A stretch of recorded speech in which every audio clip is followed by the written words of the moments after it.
Au XXe siècle, au cœur de la Seine-Saint-Denis, des jardins ouvriers ont été créés autour du fort d'Aubervilliers. L'association des Jardins de la Vertu en occupe une partie. Les jardins ont été créés sur les glacis du Fort, qui sont constitués des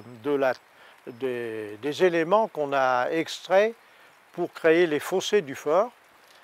Donc cet espace, les jardins, en fait, c'est purement artificiel en fait. Ça s'est fait au cours du 19e siècle. C'était sûrement pas prévu de faire des jardins ouvriers à cet endroit. À leur création, les jardins couvraient une superficie d'environ 6 hectares. Il n'en reste aujourd'hui plus que 2,5 hectares. L'objectif des jardins était de nourrir les ouvriers qui vivaient dans des conditions précaires. Aujourd'hui encore, cette utilisation des jardins perdure, même si la population s'est diversifiée. Les occupants des jardins sont des gens qui habitent la région d'Aubervilliers, principalement Aubervilliers, en général issus de la classe ouvrière ou classe moyenne. Il y a un petit peu un mélange de population. Il y a des gens qui nous sollicitent parce qu'ils ont besoin d'un jardin pour vivre.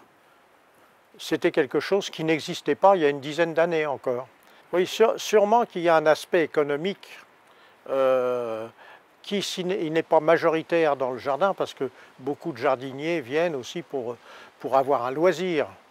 Mais malgré tout, il y a quand même des gens qui le font pour des raisons économiques. Ça, c'est sûr qu'il y a des gens, ils ont besoin de ça pour les fins de mois. C'est sûr qu'il y a des gens ici qui n'achètent pratiquement jamais de légumes. En fait, les petits pois et tout ça, je les congèle. Ça ne me donne pas toute l'année. Les choux, j'ai presque tout le temps. Les pommes de terre, c'est pareil. Et puis voilà. Au Portugal, on fait une soupe avec ces choux-là. Comme celui-là que je viens de ramasser. C'est bon, il y a des gens qui le font avec du riz, des trucs comme ça. Et puis on mange les choux comme ça. Et on fait une belle soupe avec cette chou-là. Ah oui, avoir un jardin dans la vie, ça m'apporte beaucoup, beaucoup de bonheur. Déjà, j'adore, en fait. Et mes légumes ne sont pas pareils que j'achète au marché, quoi. Et en autre goût, j'achète rien comme légumes, j'ai tout à la maison, je les congèle, et puis ça donne pour moi, pour les voisins, voilà. Je partage avec eux, c'est un bonheur. Moi, je me sens comme une famille. On est une famille, on est tous ici.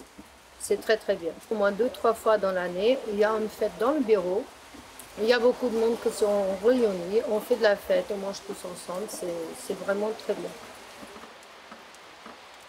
Il est certain que les jardins ont créé du lien social et les gens qui sont là depuis très longtemps, il est vrai que si on leur supprimait leur jardin, ça serait pour beaucoup dramatique. On a des gens ici qui sont là depuis plus de 40 ans et réellement ces gens-là se sont appropriés les lieux, à la fois physiquement, moralement, ils s'y sont investis et vraiment nous sommes attachés à conserver nos parcelles. On sait qu'on essaie, nous, de continuer d'exister. À chaque fois qu'on nous consulte, bien sûr, nous militons pour le maintien en l'état de nos jardins, mais il est vrai que pour l'instant, nous n'avons pas encore de réponse. Les Jardins de la Vertu représentent pour quelques-uns une source d'alimentation essentielle. Et, pour tous, une source de bonheur et de loisirs partagés.